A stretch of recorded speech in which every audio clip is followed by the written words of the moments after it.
you're looking at your own bank account, and honestly, it's kind of a mess. The numbers don't add up the way you want them to, bills are climbing, inflation is eating away at everything you thought you'd saved, and somehow, no matter how hard you work, it never quite feels like enough. You're not alone in feeling this way, and that's actually what makes this conversation so important. My name is Synth, and I spend way too much time thinking about money, like an unhealthy amount. I'm obsessed with understanding financial psychology, why some people seem to glide effortlessly through economic challenges, while others feel perpetually squeezed, and what the actual data is telling us about where we stand in 2026. The crazy thing? Most of what I've learned comes from paying attention to the numbers that nobody really wants to talk about at dinner parties. Here's the thing that woke me up a few years ago. We're all swimming in statistics, right? But we're ignoring the ones that actually matter.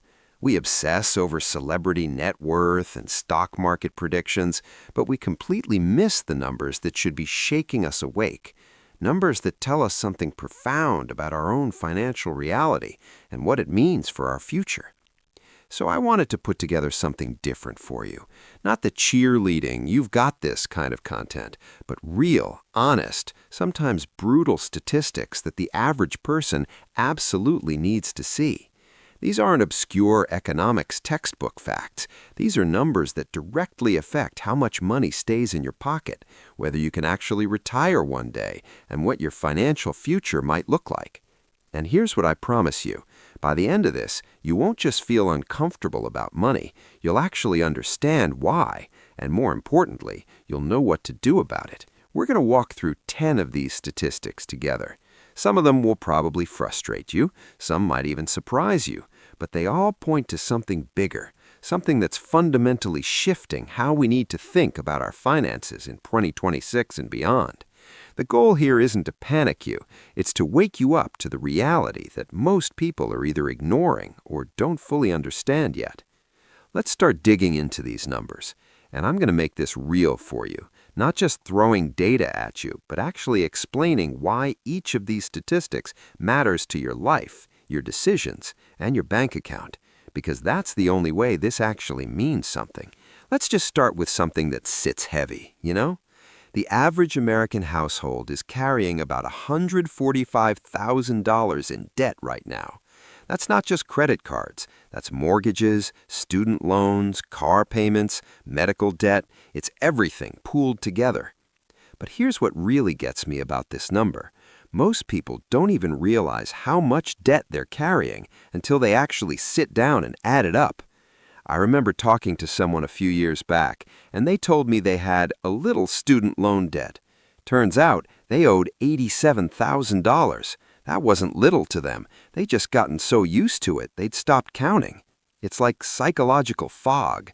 The debt becomes so normal that you don't even see it anymore. The devastating part is what this does to your future self. If you're carrying even half of that average debt, you're essentially working for your creditors. A huge chunk of your monthly income isn't actually improving your life. It's going backward into obligations you made in the past. And debt isn't just a number. It's stress. It affects your sleep, your relationships, your ability to take risks or pursue things you actually care about. So what do? Well, first, you've got to actually see it. Write down every single debt you have. Sit with that number for a moment. Then create a strategy. Some people do debt snowball, where they attack the smallest debts first. Others do debt avalanche, tackling the highest interest rates. Neither is wrong. The right one is the one you'll actually stick with. This one absolutely terrifies me, and it should terrify you too. More than half of American adults cannot cover an unexpected $1,000 emergency with money they currently have. Not savings, I mean actual liquid cash, meaning if your car breaks down tomorrow or you get hit with an unexpected medical bill or your water heater dies, which by the way is happening to people constantly, you're either going into debt or you're screwed. Think about what this means. It means the financial system is balanced on a knife's edge.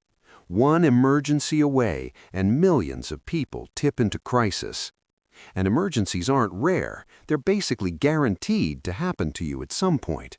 Car problems, home repairs, medical stuff, job loss. Life happens. The reason this matters so deeply is because it means most of us are living without a financial buffer.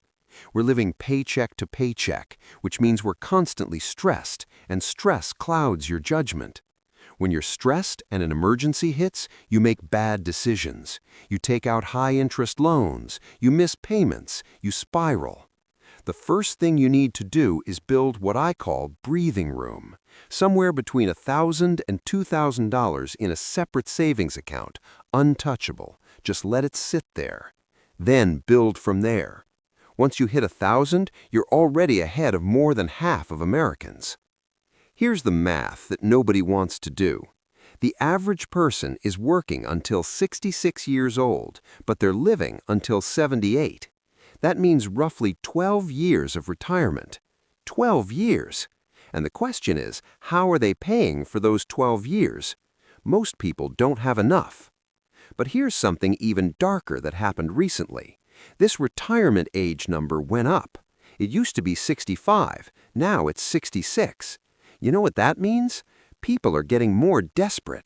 They can't retire when they planned because the numbers don't work. So they keep working, and they're missing the best years they could spend with their family, traveling, or just breathing. The deeper thing going on here is that retirement planning is fundamentally broken for most people. We're told to contribute to a 401k, check that box, and we'll be fine. But most people's retirement accounts are pathetically small. We're talking median 401k balances in the $30,000 to $40,000 range for people in their 50s. That's not going to last 12 years. So what do you actually do? First, understand the math of retirement.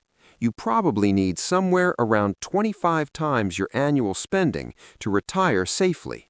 So if you spend $40,000 a year, you need about $1 million.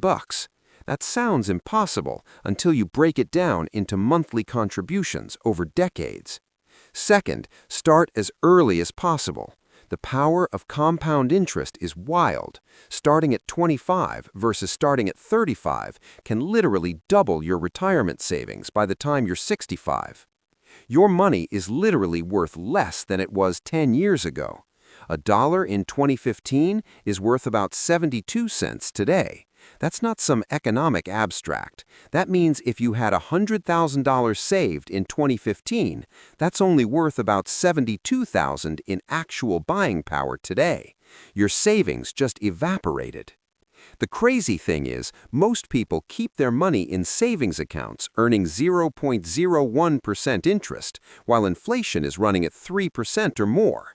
That means you're losing money every single year just by keeping it in the bank. It's a quiet theft. Nobody's stealing from your account, but the economy is stealing from you through inflation. Here's what I find wild. People know about inflation in theory, but they don't act on it. They talk about it over coffee and then do absolutely nothing. If you've got money sitting in a regular savings account right now, it's worth less every single month. So what's the move? You've got to at least keep pace with inflation. High-yield savings accounts are getting 4 to 5% right now. That's not beating inflation, but it's not losing to it either. Better yet, diversify into assets that historically outpace inflation. Stocks, real estate, bonds, not because it's sexy, but because you literally have to, or you'll get poorer in real terms, even if the number in your account stays the same.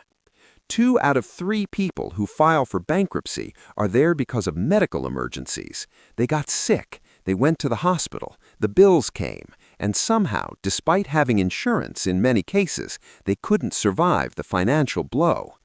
This stat is horrifying because it shows how fragile we really are. It's not irresponsibility, it's not lifestyle creep, it's literally getting sick. And for millions of people, that illness destroys them financially. I think about that all the time. You can do everything right, save your money, invest wisely, live below your means, and then you get cancer, and suddenly you're bankrupt. What this really highlights is a systemic problem that no individual savings strategy can fully protect against. But here's what you can do. Make sure you have adequate health insurance. Even if it seems expensive, the true cost of not having it is exponentially higher. Max out a health savings account if you have access to one. It's literally free money if you use it right. And honestly, build relationships and community. When crisis hits, support from people around you matters. I know that sounds soft, but it's real.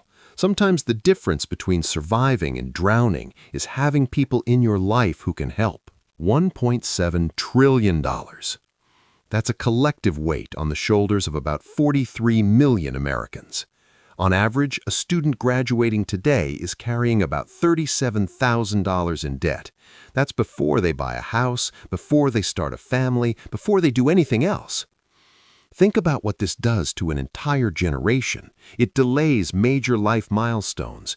People aren't buying homes until later, which means they're not building equity as early. They're not starting families as early. They're not taking career risks because they need to chase salary to make loan payments. The entire trajectory of their lives is being shaped by debt accumulated for an education. And here's what makes me angry about this. The value proposition of college has fundamentally changed. You're told, get a degree, you'll make more money. And that's still broadly true, but the premium you get from college is way smaller than the cost. Meanwhile, the debt is growing faster than wages, so you're essentially borrowing from your future self to buy something that doesn't pay off the way it used to. If you're dealing with student debt, you've got options. Explore income-driven repayment plans. Look into public service loan forgiveness if you work in the right sector. And have a real conversation with yourself about whether more education will actually increase your income, or if you're just borrowing more to feel accomplished. Sometimes the smartest financial move is to stop accumulating debt and start building wealth instead. This one is systemic, and it matters. Even in 2026, women are earning less for the same work. That's fact. But what's worse is the compounding effect. Earning less means saving less. Earning less also often means more career interruptions for caregiving. And when you're making less money and taking time out of the workforce, you're accumulating less in retirement accounts. The result? Women retire with significantly less saved. This isn't about blame or complaining. This is about awareness and strategy. If you're a woman, you need to be even more intentional about your finances. Negotiate your salary aggressively, close the earning gap as much as you can control, and be ruthless about saving and investing because your retirement timeline might be longer since women have higher life expectancy on average. 4 out of 10 people in this country are spending money they don't have. They're going into debt every single month just to maintain their lifestyle. This isn't a recession thing. This is people living beyond their means, and because credit is so easy to access, it feels fine until it's not. The insane part is how invisible this is. Someone could look completely fine from the outside, nice car, nice clothes, nice apartment, while they're drowning in debt behind the scenes. Our whole culture is designed to hide the ugly financial truth. We share the vacation photos, not the credit card statements. If you're in this category, honestly, it's not some character flaw. It's usually just a lack of awareness. You've never actually tracked where your money goes. Most people haven't. So here's what you do. Track every single dollar for 1 month. I mean everything. Coffee, subscriptions, everything. You'll be shocked. And in that shock, you'll see where to cut. It's rarely one big thing. It's 1,000 small things. $300. That's $3,600 per year on subscriptions. Streaming services, apps, memberships, software, it all adds up so quietly. You sign up for something, you use it a few times, and then you forget about it, and it's charging you every single month. I did this audit recently with someone, and they found 9 subscriptions they weren't even using. 9! That was an extra $108 a month they could have had. Over a year, that's $1,296. Over 10 years, that's over $13,000. Money just vanishing. This is low-hanging fruit, and it's one of the easiest wins you can get. Literally go through your statements right now. What are you actually using? Get ruthless. Cancel everything you're not using at least twice a month. And going forward, when you sign up for something, treat it like a serious financial decision, not just a let me try this decision. And this is the last one, and maybe the most important. The wealth gap between people who invest and people who don't is growing exponentially. Someone who puts $500 a month into the stock market from age 25 to 65 could end up with over $1 million. Someone who doesn't? They're just watching their purchasing power erode while everyone else gets richer. This is where the math gets truly unfair. If you don't have money in the market, you're not participating in the economic growth of companies and nations. You're just losing to inflation.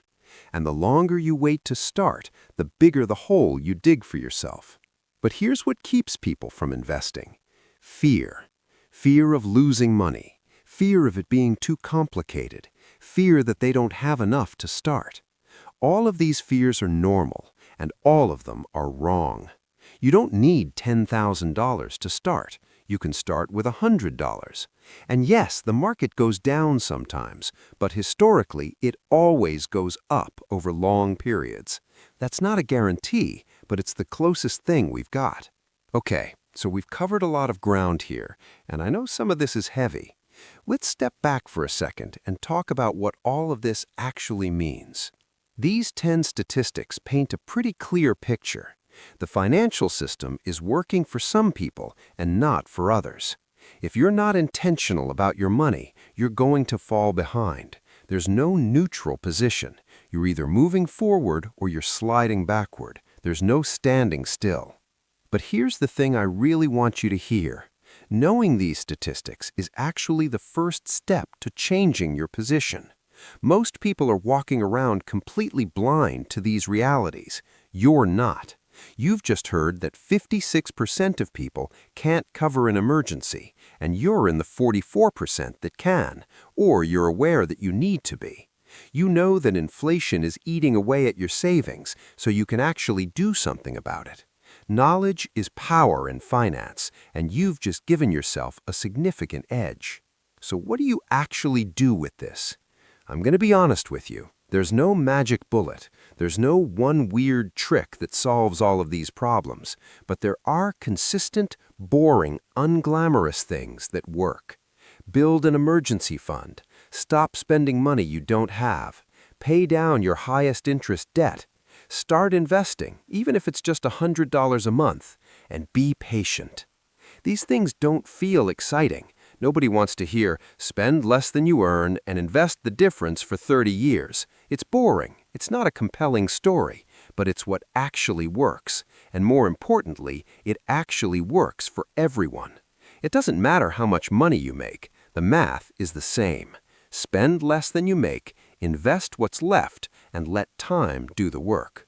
The brutal truth in all of these statistics is this.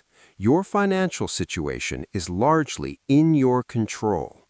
Not entirely. There are systemic things, discrimination, illness, bad luck. Those are real. But you have more agency than you probably think you do. The decisions you make this week, this month, and this year will compound over decades. So I'm asking you to do something. Don't just watch this and feel bad. Take one action, just one. Open a high-yield savings account. Cancel 3 subscriptions you're not using. Research the right way to allocate your 401k. Sit down with your partner and talk about money for the first time in a while. Whatever it is, take one step. Because that's how change actually happens. It's not one grand gesture. It's one decision followed by another, until suddenly you look back and realize you've built something real. You've built financial security. You've built breathing room. You've built a future that doesn't feel like it's constantly slipping away. The statistics are real. The challenges are real. But so is your ability to change. I truly believe that.